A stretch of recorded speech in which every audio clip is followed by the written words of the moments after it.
from Long Island Chevelle's TV. Well, it's Axel's Garage now. It used to be Long Island Chevelle's TV. If you want to know more about how all that happened and why there hasn't been a new video uploaded in 10 years, new video taped in 12 years, I don't know. Sort of got lost in the mix. But if you want to know about that stuff, we did a little interview video. Talked about how this all started and what we were doing. And you can click on it here. No, you can't. Because I can't effing figure out how to do that. Doesn't work. I don't know. It's all new to us. But we do have a video that we're going to post, and we're going to name it something like How This All Started. But we started doing these videos probably about 15 years ago. And then we stopped for the last 12 years or so. We did them for 3 years, and it worked out pretty good. But we call it Axel's Garage now. And we'll explain all that in that video that you can't click on here. But today's our first new video, and what we were going to do today was do a little maintenance, a little shopkeeping. We have 3 vehicles right now that need some attention, and we planned on doing one, and it didn't work out because the other one broke. So we'll show you what we're talking about. We'll take a walk over out into the driveway and see what we got laid up out there, and what our plan of action is going to be. But it's a do-it-yourself, help some people figure out how to work on their shit, and some people get something out of it. That's great. I know that I've been using YouTube videos to help me with my projects in the garage, even around the house, but mostly on the cars, and it's been a lot of help. We started doing it years ago, and we did some how-to videos. We covered some shows and events, and it was really worked out well for us and some of the people that we were friends with. So I'm hoping this could help out, because I learned a lot. Now it's I'm in the position where I'm going to try to keep making some and have some fun with it. We're a little goofy. We've got a lot of characters that like to come by and lend a hand, and sometimes they just make it worse, but it's fun anyway. But I'll show you what we got. Alright, well, what we were dealing with is right behind me, this 2003 Chevy Suburban. It's got about 140, maybe 138, 140,000 miles on it. I've had it for about 10 years. I bought it as a second owner. It's been a great truck. It's a 5.3 four-wheel drive. Just a nice truck. You know, loaded the whole family up with it. You know, drove all over the place. We towed with it, towed a camper with it, we towed a car trailer with it, towed a lot of stuff, and it's really been good and dependable. Last year my daughter took it away to school, and she had it all year at school, and when she came home she said, Dad, the transmission, oh no, she didn't say that, she goes, Dad, it doesn't feel right, it revs really high.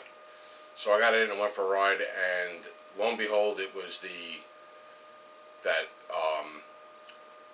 option that I didn't know I had, which is the semi-automatic transmission. And what I mean by that is you give it gas until you get to about 20 miles an hour or so, you let your foot off the gas, and the transmission shifts from first to third, and then you can drive it normally. Yep, no second gear. And I did a little research, and they said that that's a common problem.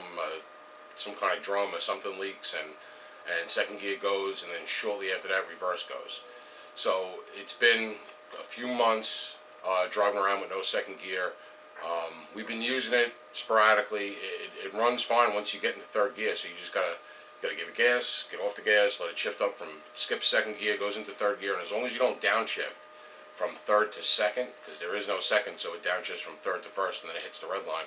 As long as you don't do that, you can drive normally, get up on the highway and go. It's pretty normal. So that's that truck, and you know, recently we did a TJ summer project that we just finished up. We didn't video it because I didn't know that I'd be making videos again. But it was a real neat project, and in the process of when we bought that TJ and did a little TJ project, and my daughter just took it down to school, my wife said, oh, I like that Jeep. Can I have a Jeep too? So we wound up buying a second TJ that my wife is going to use, but she doesn't know how to drive a 5-speed. And we've been teaching her, so I've been using the TJ on a daily basis, and she's been using her truck, which is just like that, it's a 2003, but it's a GMC Yukon XL, exactly the same truck, pretty much optioned, almost exactly the same, but she's got 170,000 miles on that one. And over the summer, it started making a noise that sounded just like when the backing plates start to run out. And I know that's a chronic thing with these trucks. It happened on this one, and I cut the backing plates away instead of putting new ones in. You know, the real quick fix. You pop the rotor off, and you trim the backing plate so the rusted backing plate's not hitting the rotor and making that noise. So hers started making the noise, and I heard it, and I know that's the backing plates. That's the noise. So we let it go all summer. It's, you know, clanky. We were calling it Clanky Clarissa was the name of the truck, and she drove like that all summer. And then last week we needed to go on a long trip with it, and I said, you know what? Let me pull the wheels off, get the rotors off, and cut those backing plates out so we're not hearing the rusted backing plates hitting the rotor all the time. And I did that. Went for a ride, and the noise was still there. So my daughter jumped in the passenger seat, stuck her head out the window as we're driving, and she said, you know what? I think it's coming from the front. So pull back in the driveway, up in the air, spinning the front wheels, taking the tires off, and there's nothing rubbing in the front. I can't reproduce the noise in the front whatsoever. So jack the back up, spun the back wheels, can't reproduce the noise. Get in the car and drive it, and once you start going about just under 10 miles an hour, the noise starts. So I took it around the corner to a mechanic that I use from time to time when it's something either too big or I don't have time to do it myself. And I said, can I just borrow your ear? And I did. And he went and just took it for a ride. He came back. He goes, oh, it's your backing plates. It's chronic on those things. And I said, yeah, it ain't my backing plates. He goes, oh, yeah, you got to take the caliper bracket off, the caliper, take the rotor off, and either trim them out or put new backing plates. And I said, no. I did that. They're gone. I trimmed everything away that could possibly be rubbing. He goes, oh, I don't know what it is. You got to get it up in the air and drop it in gear and let it run and see what it does. So that's what I did. I backed it in the driveway, put it up on jack stands, and guess what? It's coming from the transfer case. It sounds just like a rusty thing just rubbing over and over and over again. And it's definitely inside the transfer case. I know that last year I had to drive down south through when we had that blizzard on the East Coast here. We had a blizzard in January of last year, and I wound up driving through the blizzard. So we were using the four-wheel drive, and every time I popped it in four-wheel drive, I'd get a whine, and it sounded like the whine was coming from the front end. And so I used the four-wheel drive sporadically. I said, oh, maybe I have no fluid in there. I didn't know what was going on, but it had this definite whine. So over the summer, when I did some maintenance on the vehicle, I said, let me drop the fluid out. And I dropped the fluid out of the front diff, and there was plenty of fluid in it. It was a little muddy, but changed the fluid, put new fluid in it, and the whine was still there. But when that rust noise started, we never used the four-wheel drive because it was over the summer. And after I trimmed the backing plates, I popped it into four-wheel drive a couple of times to see if that had any difference in the sound, and it didn't. What I did notice, though, the four-wheel drive was engaging, but what I did notice was that whine was gone. And now I'm thinking that whine was something in the transfer case that was binding or too tight, or a bearing that was going bad, and now it's not whining because whatever that piece is broke. The truck runs fine. It runs in four-wheel drive fine. It runs in two-wheel drive fine. It's just making that noise. Doesn't seem to be affecting anything yet. So my plan was that I got one truck with a bad transfer case, one truck with a bad transmission. I was going to take the transfer case out of this gray one and throw it in the blue one. This way I have one complete truck that runs and reliable, and I could deal with everything else that we have going on here. So that was my plan for today. Nice day. The heat finally broke. It's early September. It's actually Labor Day. Happy Labor Day. That was my plan for today. So I pulled the Jeep TJ that I had in the driveway under the tent here, pulled that into the street, back to the Suburban in. I was going to throw it up in the air, and we were going to take out that good transfer case in that Suburban. And my plan was either tonight or tomorrow, throw that good transfer case into the Yukon XL. But when I backed the Jeep out, it was pissing antifreeze all over the floor. So I climbed under the Jeep real quick. It looks like it's the lower hose. So now I'm going to go and try to find a lower hose and do that. I'm going to put all this on hold because this gray Suburban, this one runs. It runs good. No check engine light, no anything like that. It's just the transmission. You got to skip that second gear. So really anybody could drive it. I could drive it. My wife could drive it. My son could drive it. He's a new driver, so he doesn't really feel comfortable driving it, but he could if he had to. And then we have the TJ, and the TJ I've been driving every day, so we need to have, I can't lay this one up and not have the TJ to drive, so everything changed for today. And what I'm going to do is see if I can find a lower hose for this TJ, and hopefully that's what it is. I crawled under, looked the best I could. It didn't look like the water pump was leaking. It looked like it was coming from the hose, and we'll see. Being it's a new purchase, I haven't done a thing to it yet except replace the slave cylinder and the clutch master. Was the only thing I've done to it. Haven't changed the oil yet, haven't changed the fluids yet, and I really like to do that when I get a new vehicle or a new old vehicle.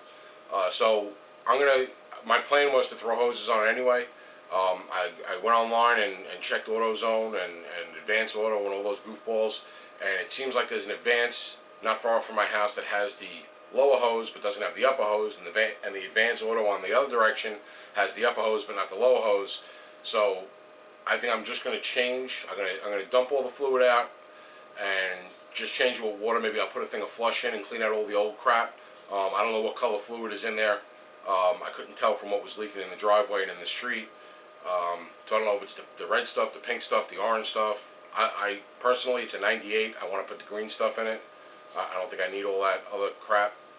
So I think I'll flush it out. I'll put some water in it, just replace the lower hose. If everything looks good, I'll flush it out a couple more times. I'm going to order the other hoses from Rock Auto because you can't beat their prices. Every once in a while it's tough to pick which one you want at Rock Auto. But if you haven't been using Rock Auto, man, the prices are just amazing.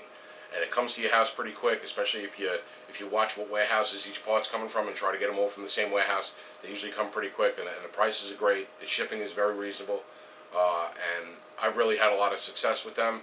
I've never ordered anything from them where I've sent a core back, so who knows how that's going to work. But what we're going to do now is I'm going to go out and I'm going to see if I can find that hose. Good thing I have this thing, and I didn't start taking it apart because this is the only vehicle I have right now to drive. My wife's out with this clanky Clarissa, doing some shopping, and she's clanking around with that one. So I'm going to take this one, shoot over to Advance Auto, and I'm going to get the face at Advance. What kind of car do you have? Does it have air conditioning? All the stupid questions just to get a lower hose. But I'll get the lower hose, and then we'll throw it in there, and we'll see what happens. Hope you're enjoying it. Like I said, this is our first one in a long time, and it is what it is, kind of thing. I don't know how to edit yet. My young son is 12, is probably the most tech savvy guy. We used to edit by turning the video camera on and off. That was about the max of our editing skills back 12 years ago when we stopped doing videos. One of the guys tried to make little intros and stuff like that, but it never really worked well. He usually fell asleep when he was doing it, and it took forever because we were actually working with tape back then. And we'll talk more about that in that video that's here. No, it's not. No, it's not, because we can't figure out how to do that. But we'll get that video up, and it should be pretty entertaining. We'll get some of the old characters back in the garage and get their take on all this, and how all these videos have really blown up, and people don't even start wrenching on their cars without going online or going on YouTube and figuring out how to do it, or watching somebody that did it already before them do it once, so that they know what they're doing. So we'll be back in a couple minutes. So we got lucky at Advance Auto. Advance Auto is what it was. We went over there, and before I went over there, I checked the car again, make sure it was the lower hose, and it turns out the lower hose was soaking wet. It looked like it was leaking for the lower hose. But when I started up and ran it and started moving the other hoses and squeezing them, it was a pinhole on the back side of the upper hose. So instead of just going to Advance Auto, I went online and ordered it online, and they had it in my local store, the upper hose, which was neat. And I didn't have to deal with the Advance Auto guys, which some of them are pretty good at this store, but some of them it's what kind of car do you have? But so I circumvented all that by ordering it online. So it did online pickup, online and in-store pickup, and then I got in the car with the semi-automatic transmission, and on my way there, which it's about 2 or 3 miles and 10 minutes in this kind of area to go 2 or 3 miles. And long story short, it's Labor Day, like I said before, and I was like, oh, I don't know if they're even open on Labor Day. And I pulled in the parking lot, and sure enough, they were open. They had the upper hose. They also had one of the molded heater hoses, and even though it was like $1 cheaper at Rock Auto, I ordered it because I had a $5 coupon that's expiring in a month from Advance Auto that I could use online, and I used that coupon to get both hoses, so I got a little bit discount. It'll work out. So here's the TJ that I bought, I guess it's about a month ago for my wife. She's been learning slowly on driving the 5-speed. She did it once when we were in college. I taught her on a car I had. Only like once or twice. She really had no interest in driving it. But now she wanted a TJ. And as you know, the Jeep market has just exploded. And all the girls want a Jeep, all the guys want a Jeep, and nobody knows how to drive a stick anymore. So the automatics go. As soon as they get listed, they're gone. But the 5-speed stick around a little bit longer and you get a better deal on them. So I wound up buying 2 of them. One of them at the beginning of the summer for my daughter that we worked on all summer, and she's got it down at school now. And this one that I haven't really done a thing to, other than the slave and the slave master, and teaching my wife how to drive it. So she's actually doing really good. She doesn't think she's doing good because she's got no confidence. So now we're going to just go and I'll drain the, it's actually green antifreeze in here, so which I didn't have to buy any flush and flush it out. I'm just going to drain the antifreeze out from the radiator, change that hose, and I'm only going to change the upper hose right now, and I'm going to fill it back up with water. And I'm going to drain and fill with water every couple days just to get all that old antifreeze out, and then I'll, before it starts to get cold, I'll refill it with new coolant. That's it. I'll give you a little tour of the TJ. So here's the TJ. It's a pretty neat little truck. It's a 4-cylinder, 5-speed air conditioning. It only has a hardtop. We've been yanking that hardtop on and off for the last month or so. Every time it looked like it was going to rain heavy for more than a day, we put it back on. If it was just some light rain, we pull it in the driveway under the tent. But it's not a bad little Jeep. It's pretty clean. It's got about 100,000 miles on it.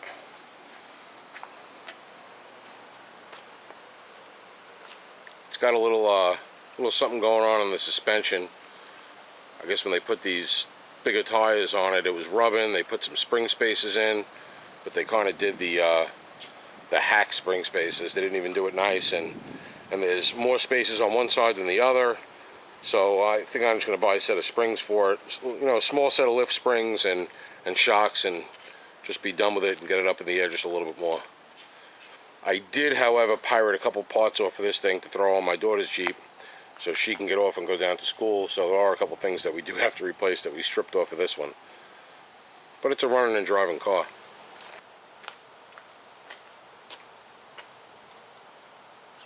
Alright, so here we are in this TJ. The leak is right on this elbow here as the upper hose goes down into the thermostat housing, and it's just a pinhole back here. And it only leaks when it builds up a little pressure. But what happened, when I was running the car, I kind of moved it back a little bit and it sprayed some out the back, and that's how we knew that's what it was. It was running, right along the valve cover rail there. I'm running down, and it was actually leaking right where the lower hose attaches to the water pump, and that's what it made me think it was the lower hose. Turned out it was just the upper. So it's still got the factory style spring clamps on it. I'm going to drain the fluid out of the radiator, and then we'll just we'll pop a new hose in, and we'll see where that leaves us. Mix it onto the floor. Now I just got to save these clamps, put them on the new hose.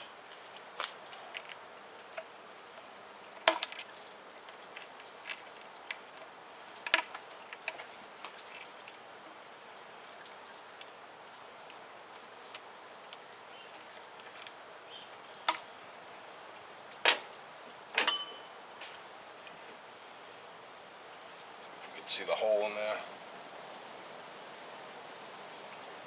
I think that's it right there. I mean, it's a pinhole, but enough to make a leak.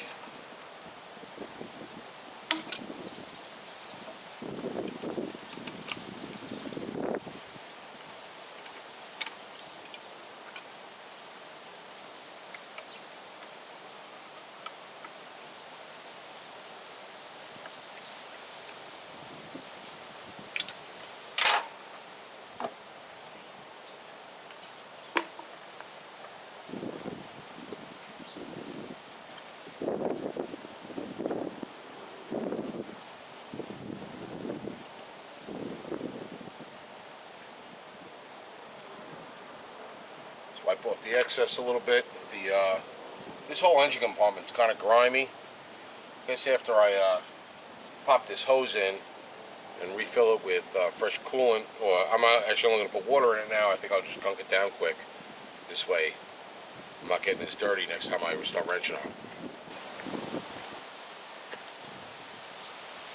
Okay, so I got the clamps on both ends. This upper one's got to stop right there, and really not a lot of grab area for the clamp, but that's the way they designed it. It really doesn't leak. Did it on the other TJ that we were working on over the summer, and it didn't leak on that one either. I was pretty surprised because it's really not a lot of surface area for it to grab onto.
That's it. That's all she wrote.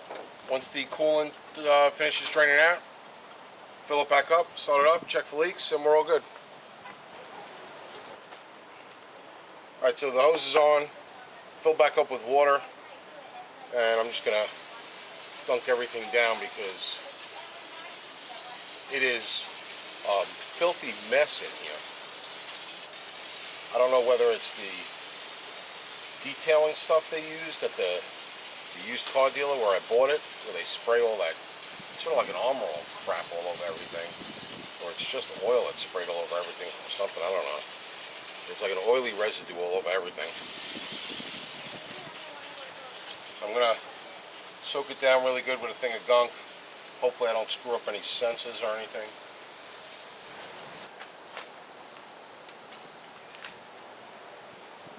Well, I use my technical timing device, which is smoking a cigarette. So the gunk is soaked on there long enough, and I'll just spray it down.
Definitely made a nasty mess in the street, so I guess it was dirty enough and it worked a bit. Start it up, let it warm up, make sure there's no leaks, and we're good. Kind of lame first show to get back into things. Hope you liked it. Comment and we'll get some more interesting stuff for you. I had to wear my old man Walt Green special glasses for this one. See you next time.